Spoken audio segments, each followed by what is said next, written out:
Trump de volta à Casa Branca. Aqui em Washington, D.C., só para a gente terminar, Colombo e Fabrício, clima de velório, reduto historicamente democrata, hoje amanhece assim, ó, em silêncio. Enquanto isso, lá na Flórida, tem festa, viu? Lá em Mar-a-Lago, com direito a DJ, amigos, familiares e até Elon Musk, que, segundo disseram, tá dançando junto com Eduardo Bolsonaro em cima de uma mesa lá, viu?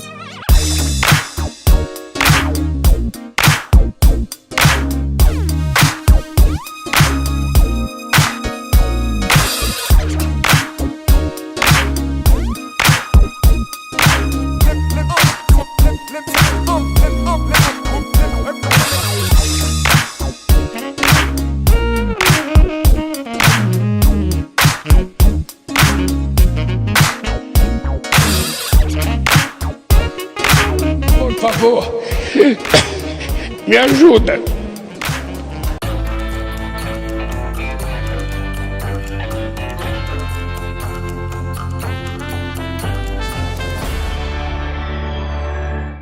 Enquanto rola velório entre os democratas e festa entre os republicanos, uma coisa que chamou a atenção é quem estava na festa. Eduardo Bolsonaro dançando em cima da mesa da mansão do Donald Trump com Elon Musk. É uma imagem que já diz muito sobre a proximidade do homem mais poderoso do mundo com o homem que o Lula e o Supremo mais odeiam, Bolsonaro. Pelo jeito, isso causou tantos pesadelos no regime de exceção do Bananil que seus figurões nem dormiram e botaram as meninas super mentirosas cedinho da Globo News para mandarem recados. A verdade é que a casa caiu e todo mundo está em pânico com o que o Laranjão pode aprontar com o regime. E nem estão tentando disfarçar. Olha só o desespero da comentarista da Globo News e manicure dos 9 dedos do Lula Mortadela. Digo, Daniela Lima. O Palácio do Planalto já se prepara para o uso das comissões no Congresso americano para pressionar a justiça e a democracia no Brasil. Do que estamos falando? A exemplo do que aconteceu no primeiro semestre desse ano, quando uma comitiva de parlamentares aliados a Bolsonaro e ex-parlamentares aliados a Bolsonaro foram para os Estados Unidos a convite de uma comissão dominada por republicanos para falar a respeito do Supremo Tribunal Federal e da democracia no Brasil após o 8 de janeiro, a exemplo do que aconteceu, este como um ato isolado, a chancelaria no Brasil já prepara o presidente Luiz Inácio Lula da Silva e também alerta os outros poderes que esse uso das comissões do Congresso americano para levantar questões, pressionar o Brasil, o sistema constitucional de freios e contrapesos do Brasil, em especial o judiciário, deve ser ampliado. Dessa vez, a gente viu num primeiro semestre uma comissão com pouca repercussão perto do estrago que poderia ter feito. Com um Trump presidente e uma chefia, uma Câmara republicana e um Senado republicano, esse impacto tende a ser maior. Passando por uma segunda questão, porque, como eu disse, nós vamos fatiar tudo. Além disso, 2 agendas estratégicas para o Brasil claramente saem fragilizadas. A agenda ambiental, para a qual Trump já disse, olha, por exemplo, foi uma pregação muito importante para ele em alguns estados, onde as pessoas querem vender seus terrenos para exploração de petróleo, exploração de combustível fóssil. Ele falou, por mim, vamos embora. A Kamala Harris tinha dito, eu sou contra, depois teve que tentar modular. Isso rendeu votos a ele. A agenda ambiental sai fragilizada. Ele é muito mais do tipo, meu amigo, eu preciso que esse país cresça aqui, ó, rapidão, e I don't care para o que vai acontecer no longo prazo. Isso já num cenário de emergência climática, você está vendo agora a Espanha debaixo d'água. Um segundo ponto claramente deixado ali por ele, tá claro e evidente, é a regulamentação das redes sociais. A agenda ambiental e regulação de redes saem fragilizadas dessa eleição americana. Primeiro porque Donald Trump elogiou, não uma, mas algumas vezes, pessoalmente, uma figura que colocou 5 milhões de dólares na rua, sorteando para ter votos para o republicano. Elon Musk. Essas agendas se conversam. O Elon Musk foi lá descrito como uma estrela que nasce, né? Isso nos mostra ali, o Trump, ele próprio criou sua rede social onde tudo pode. Então, essa agenda de regulamentação perde força. Em primeiro lugar, é bom deixar bem claro, a Daniela Lima não se veste mal. A roupa dela de hoje era toda branca. Mas ela passou mal e vomitou sobre si mesma toda a sopa de ervilha que ela tinha tomado e acabou indo com a roupa assim mesmo. Em segundo lugar, Daniela, eu sei que o Lula tá te usando como uma marionete, mas tenta disfarçar um pouco. Pelos seus movimentos, é óbvio que tinha alguém puxando as cordinhas. As comissões do Congresso americano para levantar questões, pressionar o Brasil, o sistema constitucional de freios e contrapesos do Brasil. Prestando atenção nas mãozinhas, o gestual não esconde, ela tá nervosa. Quanto ao resto, pronto, começou o mesmo discurso da Venezuela de que os Estados Unidos imperialistas malvadões estão prejudicando o país. Incrível como nenhuma ditadura gosta dos Estados Unidos, né? O desespero da mortadela deixa tudo bem óbvio. Os figurões do regime de exceção do Bananil estão insones e as paquitas deles estão em estado de pânico escandaloso. A Daniela Lima pegou o teste de testosterona do governo Lula e com uma caneta adicionou um terceiro dígito para dar a impressão de que eles estão muito macho lá. Mas a verdade é que estão todos se borrando em seus fraldões. Incrível como dá para sentir o choro dela por dentro enquanto ela fala. Os defensores da democracia estão simplesmente admitindo que a água bateu na bunda. E sabem que agora não vai adiantar se esconder atrás de pauta ambiental. Olha a carinha da mortadela. Tá preocupada com Trump explorando petróleo e questões climáticas, mas a China poluindo e explorando como se não houvesse amanhã não ganha nem citação de rodapé, né? Os blogueiros da Globo News sabem que as vísceras da ditadura que os sustenta serão expostas para o mundo agora. Aliás, eu queria saber o que a mortadela quis dizer com prepara o Lula. Estão passando vaselina no bumbum dele para doer menos? Não vai adiantar, Lula. Você chamou o Trump de nazista e agora tem que aguentar. Vai entrar o grosso. O Laranjão não só é o homem mais poderoso do mundo, como ainda tem maioria no Congresso e no Senado. Se ele quiser, deixa todos os tiranetes pelados por aqui. Aliás, sabe com quem ele fez chamada de vídeo assim que foi eleito?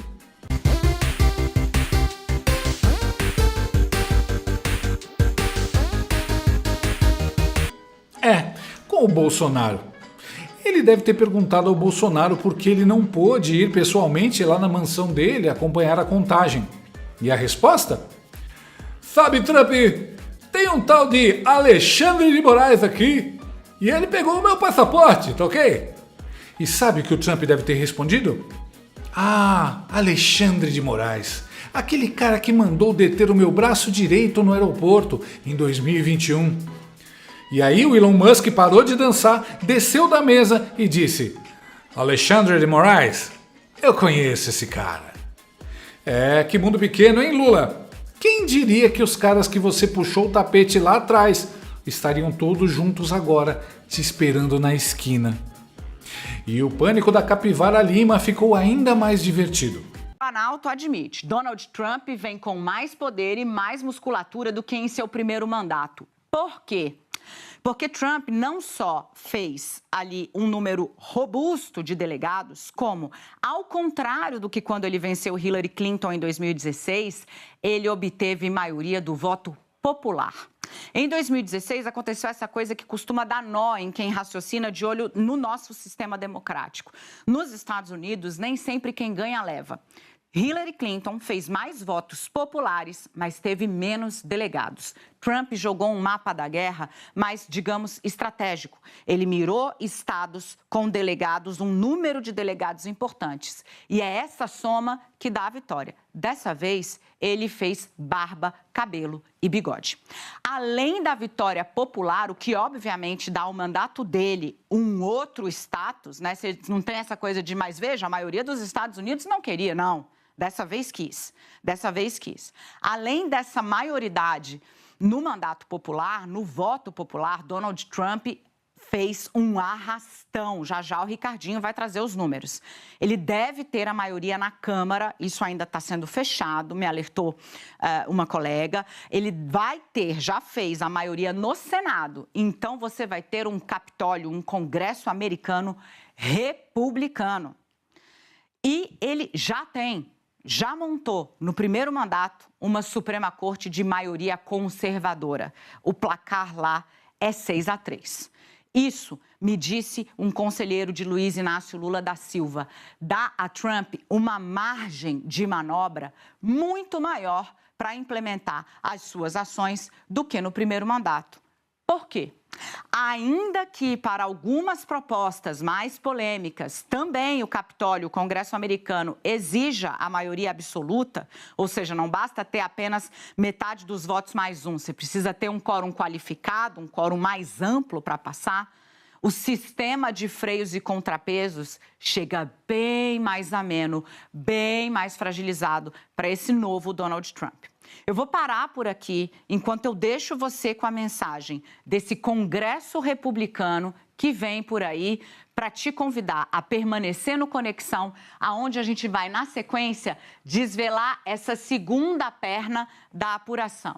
A pressão do Congresso republicano sobre a democracia no Brasil. Por agora, a gente guarda essa informação. Trump vem mais forte, pelo voto popular majoritário, com um Congresso republicano e uma Suprema Corte que, mesmo sob o governo Biden, promoveu derrotas importantes para o eleitorado progressista nos Estados Unidos. Repara como ela já vai criando a narrativa. O Congresso republicano malvadão vai pressionar a democracia inocente no Brasil. A democracia onde um corrupto, triplamente condenado e subitamente descondenado é conduzido à presidência? A democracia que censura a maior rede social do mundo? A democracia que censura livros? A democracia do amigo do meu pai? A democracia onde funcionários públicos sem votos criam leis da cabeça deles e avançam sobre outros poderes? A democracia que condena a mais de 10 anos de prisão uma mãe que passou batom numa estátua inútil e que solta um traficante pego com mais de 830 quilos de cocaína? Essa democracia? Os Estados Unidos jamais fariam pressão sobre a democracia do Brasil. Para isso acontecer, ela precisaria existir. De todo jeito, obrigado pela informação, Mortadela. Eu fiquei feliz agora com seu medo.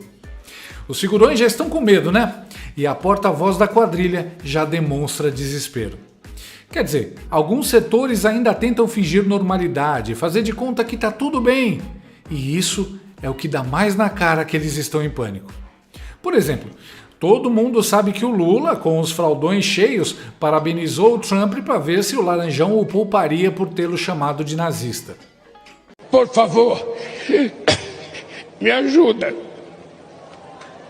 Todo mundo tirou o sarro dessa medida desesperada e viu como um sinal de fraqueza.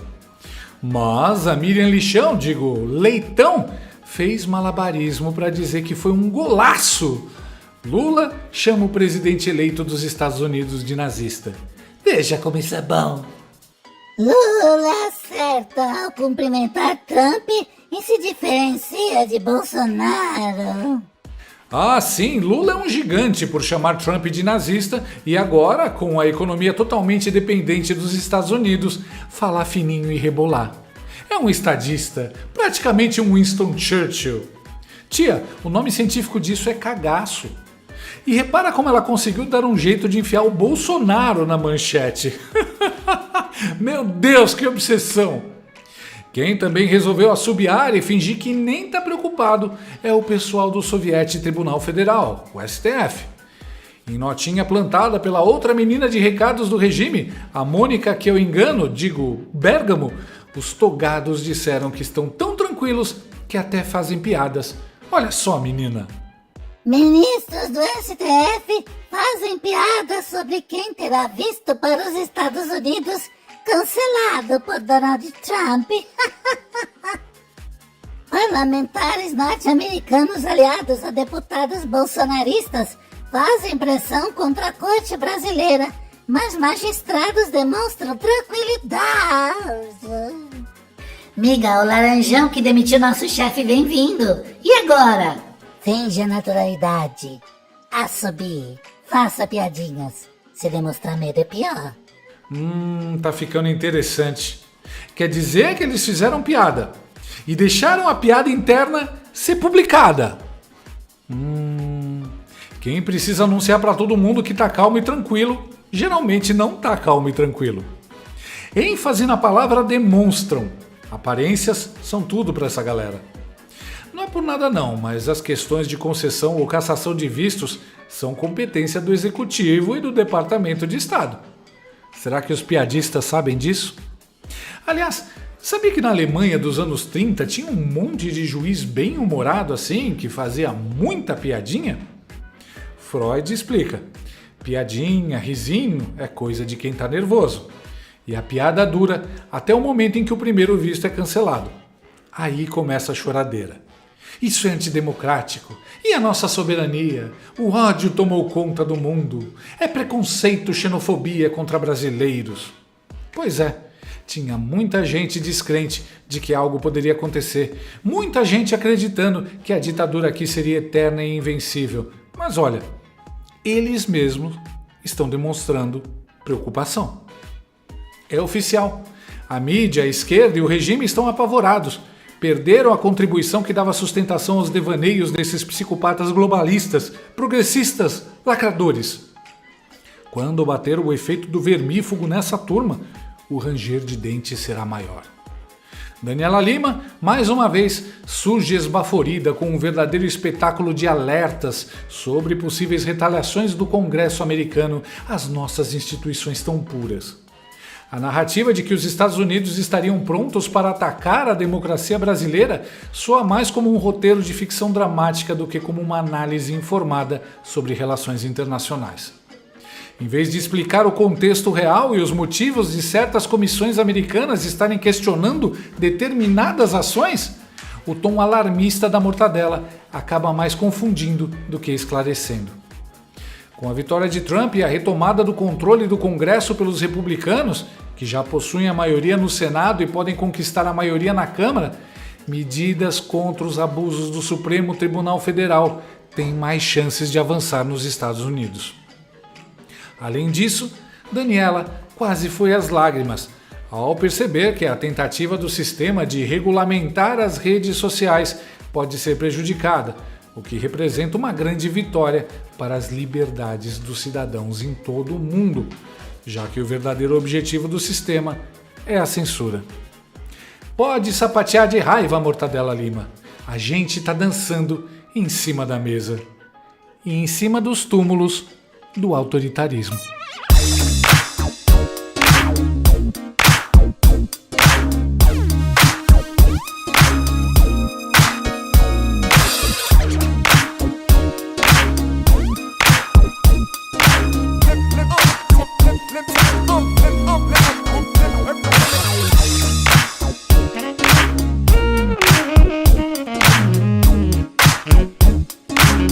Gostou desse vídeo?